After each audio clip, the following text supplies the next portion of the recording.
So we may have lost the Euros this summer, but I've got you covered. Euro Football Championship 2032. I'm England manager. Let's win this thing, shall we?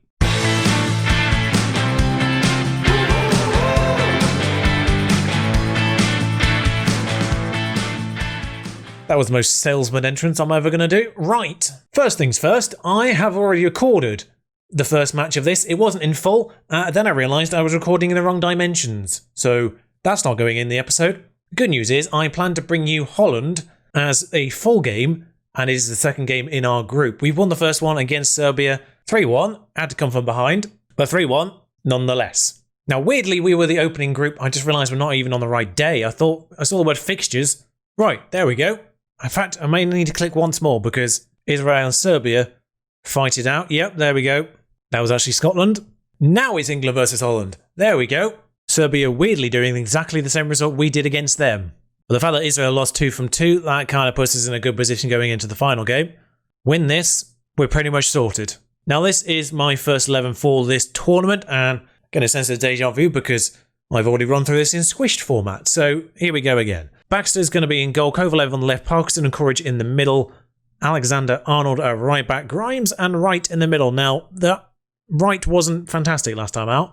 We'll see what happens there. Clark, Robinson and Byrne inverted he prefers, so Byrne will be inverted. Watson up front.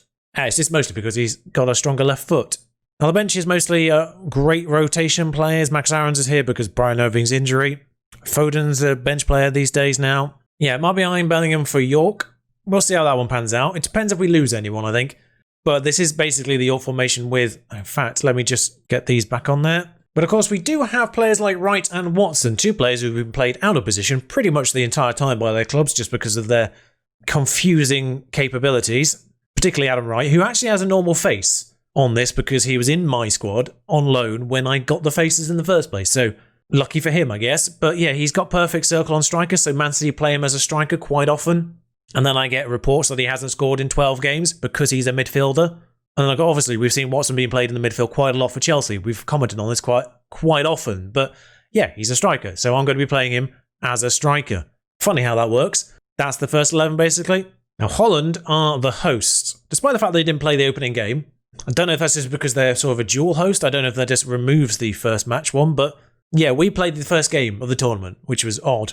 Now, their team have quite a few familiar faces to people now. Univar, of course. I say familiar faces as if they're there. They're not. But Univar, Gravenberch, De Ligt, all there. Arab, like these 2 on the right-hand side, I have scouted for the purposes of maybe signing them for me. I think Toll is at Man United. Don't know where Bruin is right now. He's at Leipzig. Arab's at Feyenoord on a ridiculous amount of money for Feyenoord. Oh no, that's how much he wanted from me. Right. I thought he was on a ridiculous wage for Feyenoord. £110,000 is what he wanted. And right back was one of those ones I contemplated taking, but he wanted, for some reason, way more money than Fiore did. Technically, he's better than Fiore, and he is consistent. But he wanted like £200,000 a week, which was basically twice as much as anyone's being paid as of the start of last year. Fiore was fine on 115, so in he came. A few on the bench you'll recognise, obviously Xerxes, real player. Kikpiri, I think, is a real player, yep. And then Koister, we'll recognise, he's not a real player, but he's at Manchester City, of course, he's their right back. Or one of their right backs. Of course, yeah, a draw here actually sees us through regardless of the result against Israel because Holland and Serbia play each other, and therefore, if they draw, we end up ahead of Serbia anyway because of head-to-head, I suspect, comes first. Byrne. Oh yeah, we're doing this tournament in 3D, of course. Oh yeah. So just realised I need to explain how this is going to work. Again. So basically what I'm doing is, well, what I was doing is just bringing you the scores for the other 2 games in this group, and obviously playing this one in full because it's Holland. They're the biggest opponent in our group. So unless there's any crazy, amazing goals in the Israel game, you'll just see the result of that one. And then probably in this part, I will be doing the first knockout round, should we get there. Looking quite good at this stage, of course. But yeah, first knockout round will be in this part.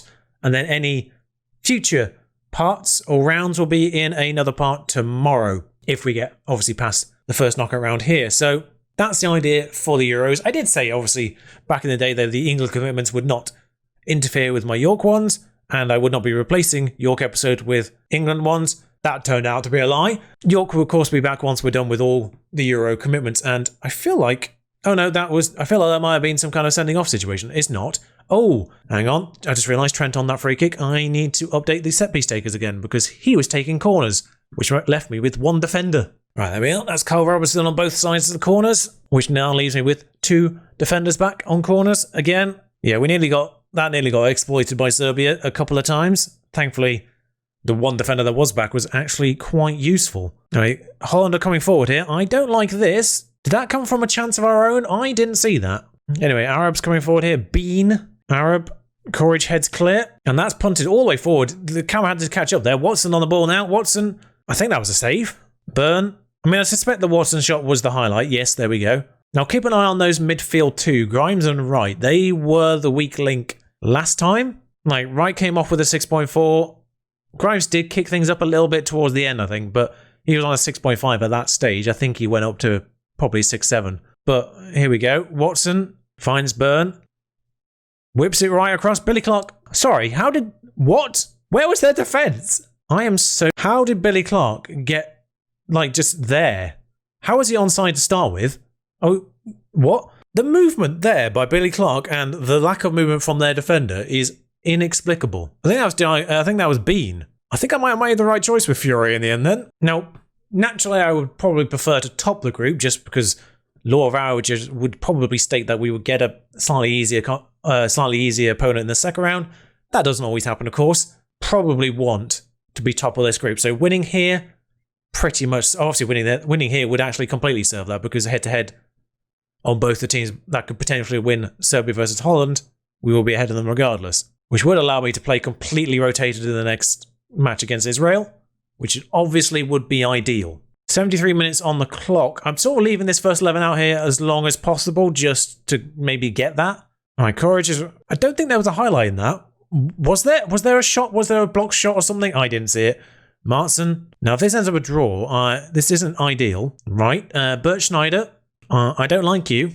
So it starts with a short throw, and they just have sort of 3 players over here. Parkinson misses the header, I think. I'm afraid that Schneider was inside one of our defenders. No, right. There's a highlight coming up here. Burn is wound up. Wright is on a 6.6. So is our main striker. Parkinson's on a 6.6 after making that mistake. I think I'm going to get Trent off as much as we love him, just because he's getting a bit tired and booked. I think I might leave Adam Wright out there this time, just because Grimes is booked as well. I think he's going to come off.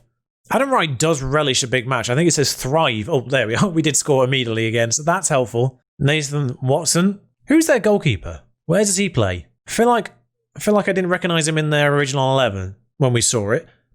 Watson, though, gathers that one quite lovely, and, well, the goalkeeper's diving before he's even made the shot, so, naturally, he rolls it across the ground. Kay van Leuven, where does he play? Leipzig as well. So just stay positive. Holland is still on cautious mentality, weirdly, despite being 2-1 down with 13 minutes to go. We're positive, so we're basically matching them. Courage. Now, obviously, Courage and Parkinson both love to be left, or prefer to be left-hand side. Christ, that would have been amazing goal if Bernard got that. Yeah, Parkinson and Courage are both known to be left-sided defenders. They are our best 2 defenders, and Courage can play at right back, admittedly inverted, but he can play at right back. That's the only reason why he's on the right-hand side of the 2, despite being, star rating-wise, the better of the 2. Kovalev has managed to gather the ball there. That was good work from him. Clark has it on to no one, but we'll chase down every single Dutch player that gets on the ball. Van Leuven has an eternity to do something here.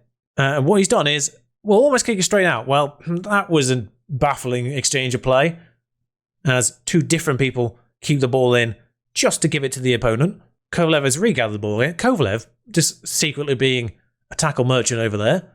I'm not sure that's the phrase. But yeah, very good defensively there. Kovalev now on the attack instead. Let's see what his attacking prowess is like. He's gone into the box. Well, he smacked it out of the goalkeeper. I do have a third change to maybe waste a little bit of time. Phil Foden can come on. Why not? Phil Foden and Carl Robertson have exactly the same star rating, by the way. So that is the one change I can make that doesn't actually weaken the side. I'm pretty certain we just had 7 minutes of injury time when it's a +4. We hit the woodwork 4 times. Never change, England. So... yeah, I would just bring you the result or any amazing goals we score against Israel. And then we'll find out who we get in the second round, and then we'll play that one in full in this episode. Just in other news, Strasbourg won the Europa League. I knew they were doing all right because they seemed to be involved in some major transfers, but Strasbourg, So as we about to deal with our final group games, we'll just have a look at the other groups, see how they're poised, if there's any relevant players, of course. Now, Scotland can get through their group. I think their final game might be against Turkey, though. It is indeed. So Scotland do need to win that one to have a chance of qualifying. Turkey actually could end up not qualifying if Scotland beat them. As expected, it's not gone well for Wales, and they play Ireland in their final game. So Ireland do need to win that one, although it would take a drastic goal difference swing, as it seems like Germany and Ireland actually played out a draw earlier in the tournament. Belgium and Portugal currently poised to be going through, but literally any of them could, strictly speaking. Imagine Norway won't do, though. And Group F, actually probably most finely poised of all. 3 teams with no more than 2 points. Iceland, of course, have Vidarsson and Thor in their squad. Meanwhile, Italy have Azata, so 2 of our boys in that group, 1 of our former boys, of course. Norway don't have our Fabian Dahl in their squad. He hasn't quite usurped Haaland. Haaland's still actually playing. Only 31. I thought he'd be older at this point. It's also original database, so Haaland's not as good as he is now, basically. So France has Carpentier. Spain has Gonzalez and Christian. And I think that's it for all our players in other squads. Most of our lads, of course, are either Argentinian or Brazilian, because that's where the cheap release clauses are. Copa America's going on, by the way, in the background. I might just quickly show you how that's going on. So yeah, full second string for this Israel match, which matters basically not at all. I don't know what's going on here. This is just some weird glitch of the skin, I think. Obviously, this isn't a problem. Like, if I literally change it and change it back again, everything's fixed. So there we are, problem solved. Any sensational strikes, I'll bring you those live. Otherwise, see you at the end of the game. Oh, should just... Actually, quick interruption. Manal Solomon, obviously in their squad. Otherwise, I don't really recognise any of the other names, the real people. I was going to say... Well, I did say Israel tend to have a few good regions this year. Not in this squad. They're mostly quite good. But no one amazing. Oh, sorry, Bellingham's just done one. That's the best goal we've scored all tournament, actually, as well. Just an update in the other side of things. Serbia are actually beating Holland, so that is a bit of a surprise. Holland are the better side there, in my opinion. But Bellingham edge of the box, 1 touch, bang. Love it. I mean, if you do that, you are increasing my interest in actually maybe signing you. He's done it again. Well, I say he's done it again. He's done a slightly different goal, but it's no less brilliant. Slightly closer to the goal, but no less sensational. Just smashes it first time on the volley. I do hope every goal is in the bag, because we might be here a while. Well, he's got a hat-trick in the space of 5 minutes. The third one's not brilliant, but I'll show you it just out of respect for the hat-trick. There we are. So enter with Bellingham here. I thought there you might smash it, actually, but it just gets laid off to him, and yeah, it's a nice little sort of almost slice goal in the end. It's not probably as amazing as the other 2, but yeah, still pretty good goal. Anyway, he's got a hat-trick in the space of 5 minutes. Well done, Bellingham. You're probably going to be your player at the end of this window now. I was about to say, Holland had leveled things up, but they've actually taken the lead in against Serbia now. In the final seconds, it becomes 4. It's an own goal, actually, but it's come from a set piece by Robertson, who's had to come on for a Foden, who's taken a little bit of a knock. I don't know how serious that is, but yeah, he's had to come off. I took Bellingham off as well, just to get him a standing ovation. It's actually an 11-minute hat-trick for some reason. I thought it was only 5 minutes. We'll just check on that Foden injury, as Holland ended up winning 3-1. Serbia, all 3 of Serbia's games finished 3-1. They won one of them, but they all finished 3-1. So we'll see who we get in the next round, and that match will wrap up this, hopefully, first part. I just saw Scotland did it. 3-0 up. They nearly bottled it. 2 goals in the second half against Turkey, which means, I don't know if we play Group B at all. Turkey and Scotland actually go through. It's not head-to-head that matters. It's just straight-up goal difference. Because Poland did beat Scotland. Oh, of course, there's the whole system of third place going through here as well, isn't there? So might have to wait till the end of everything before we find out who we actually play here, because it might be against one of the third places. By the way, we're the 3rd biggest club in Europe now, behind Man United and Liverpool. So as Vidarsson and Azata face each other, Vidarsson scores, but ultimately loses to 2 Federico Rossi goals. Just one group to sort out. As the Czechs cause an upset and Norway hold Portugal, let's see how that leaves those groups. So we play Switzerland. Well, to be honest, I didn't even notice we're in the tournament. They were in Spain's group, which is the one I've not really paid any attention to. So Ireland go through as one of the best thirds. Poland naturally go through with 6 points. Iceland missed out on just 2. So Vidarsson's gone. And Belgium finished 3rd in their group, but 4 points sees them through as well. So second round fixtures have Scotland against Holland, Serbia's Turkey, Belgium versus Spain's a big one. France take on the Czechs, Italy take on the Poles, Ireland take on Portugal, and Germany, Croatia is another reasonable one towards the bottom, although Croatia not quite the force they once were. They actually won 2020. So thanks to being in Group A, actually, we've had a bit of a rest here.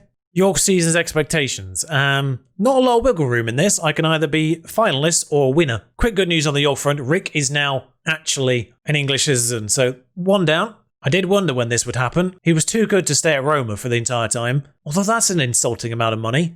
Just as I accept these friendly proposals, I've just been reminded that Chris Wilder was Monaco manager after leaving the England job.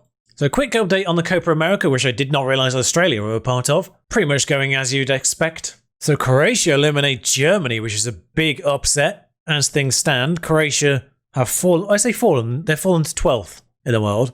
Although Germany are only 9th, so it's not a massive upset. In case you wonder, remember, former West Brom player Ljubanovic, that prolific goal scorer for them, the one that went to Chelsea, he's actually Croatian, by the way. Don't know if I ever mentioned what nationality he was, but no, he's Croatian. I don't think he even got an injury report for Foden. He's fine, apparently. Well, Bellingham scoring a hat-trick has put him in the first team for this match, and that's the only change from the first 11 I'm going to make. The rest of it stays the same. Baxter, Kovalev, Parkinson, Courage, Trent, Grimes and Bellingham now. Clark, Robertson, Byrne, and Watson up front. Now, do us the business, get us through to the quarterfinals, please, and then we'll see the quarterfinals, possibly semi-finals, possibly finals in another episode. There's no third playoff, so if we lose in the semis, thankfully I don't need to go through that rigmarole. I do find it amusing that how many of these either are or were York players now. Obviously, Baxter in goal went through us briefly. Parkinson still currently is. Courage, of course, just recently left. Grimes and Kovalev and Saxton, both left backs, are ours. And by the end of this transfer window, we'll see what Bellingham is. Half an hour of this match is gone, and we've seen nothing until now. So here we are. Let's have a highlight, shall we? Not for them, though, please. Got to say, he looks a bit tired. Trent heads it clear. Robertson hoofs it up the pitch. Lichincho and Kanji deal with it. Now, there's a few real players in this squad. I forgot to even show you that, but Sal, presumably Jibril Sal, I think, and Kanji in the back line. Not sure if anyone else in this Swiss side are real players still. Watson's nabbed it off Lushinga and is charging, still charging. He's kicked it straight at the goalkeeper twice. Petrovic might be real. We'll find out eventually. A player I can't pronounce the name of has pumped that one in and is being headed wide. No, Petrovic isn't. Oh, Suhail Argandawal is actually real. The one I couldn't pronounce. Okafor is real, of course. I know about him. Mazzolini is real. Lushinga is not. Elvedi on the bench is definitely real as well. Getting on a bit, but definitely real. Well, it's fair to say this match has been all England so far. Until now, of course. They've had one shot, full stop. I tried to explain something that just happened in the I just tried to explain something that happened in the midfield there, and I couldn't find the words for it. It was basically just tackle. What's happened here? I think we just did a last-ditch save of a shot there. That's probably offside. Yep, we're sending on the man in black in the middle, and he is disallowing that goal. He did point to the penalty spot, which confused me for a second there. Yeah, he's offside. Did think for a split second there he was awarding us for a penalty. Watson though, clear this time, definitely onside, and well, he's kicked to the goalkeeper again. Why do you keep doing that? You're one of the best strikers in the goddamn world. Oh, Grimes has pumped one in there. That threw me off. Assist by his York teammate, Parkinson. Because I think this came from the resulting corner. I wasn't expecting anything from it. Grimes, though, there, just wrong foots the goalkeeper in the first place, and then he ends up in the top right. So 1-0 down, their goalkeeper's on a 7.0. And you weren't that bad, but you are capable of even better is most definitely the correct rallying cry right now. We aren't playing badly, we are way on top of this, we're just not converting. As the person who got the assist nearly scores a goal there, as Parkinson heads over. Okafor gathers this one, and he is tackled by Trent, who says he can't defend. Byrne coming forward. It is a little bit depressing that a 33-year-old Trent Alexander-Arnold is still our best right back.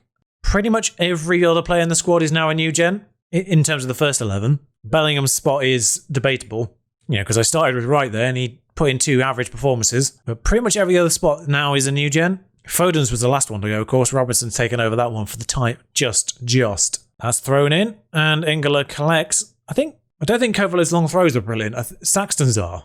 I forget which round that is. One of them has really good long throws and one of them doesn't. I forget which way round that is. Whether it's Saxton or Kovalev. Parkinson gets that one. Still Parkinson. Robertson. Now, I have forgotten to do the corners again, I think. Watson's got this ball, though. He's got through, sort of, wide. Wish I could put chance conversion training on for these lads. 18 shots, 7 on target, 6 off, 5 blocked. 1 woodwork, 3 clear-cut chances, 1 half chance, 1-0. I kind of forgot we were winning. I kind of thought we'd actually scored already. Watson on a 6.3 is absolutely not what you want to see, so Tipple coming on. Grimes has been pressured by the feedback, apparently. I think the next change we make is probably Trent again. Oh, he's got a yellow card, so he's out the next one regardless, so we might just keep him on. I say Trent misses the next one anyway, so we'll leave him on. Bellingham and Burn are nervous, which is an awkward thing to be, so Adam Wright, sadly, on. I say sadly just because I was hoping Bellingham would continue his good form there. And Sancho on the right, maybe? Let's get the 2 nervous players out of this squad. They've still only had 2 shots, full stop, as Burn gathers that ball. I mean, if he gets an assist here, I might keep him on. Tip ball, straight at the goalkeeper. Doesn't matter who's up there, it's going straight at the goalkeeper every bloody time. My last 10 minutes, we'll pull back off attacking. I was hoping to get a second, but I suspect we might have to end up... I suspect Switzerland might end up being pulled out of their shell a little bit here as they try and seek an equaliser. That's... It's a brilliant finish, actually. The mistake is quite a mistake, but the goal, take nothing away from that. From where he decides to have a crack there, and this mistake by real player Akanji is, well, really bad, but Tipple, from where he is, that is a really, really, really good finish. Could have gone a little bit further into the box if he wanted to, but didn't. And weirdly, we get our goal now. So 2-0 will be quite confidently... So 2-0, I mean, it looks comfortable on paper with the stats, but I was sweating a little bit. So before we go, I'm pretty certain... Wow, penalty win for Holland. Scotland only do another upset there. So I'm pretty certain there's an actual proper true to this. I think we play the winners of the Turkey game. I forget who they're playing now. Christie is now a club player as well for York. All sort of people helping registration things now. So it's Serbia... Wait, no, we can't be playing the winners of Serbia-Turkey. Oh, we are, apparently. So you get to see us play Serbia after all. Just not in the group stages. Well, they must have won it, but I didn't see what the result was. It was a penalty win. Righto. That was a weirdly familiar pairing, no matter who won that one in the end, because Turkey were in our qualification group, and Serbia, of course, in our actual Euro group. So both of them we played quite recently. One slightly more recently than the other, of course. So Serbia is to kick things off next time around. I will see you for that quarterfinal, and then hopefully semi and final. Let's win it, shall we? Let's win it. Go on. Until then, ta-ra.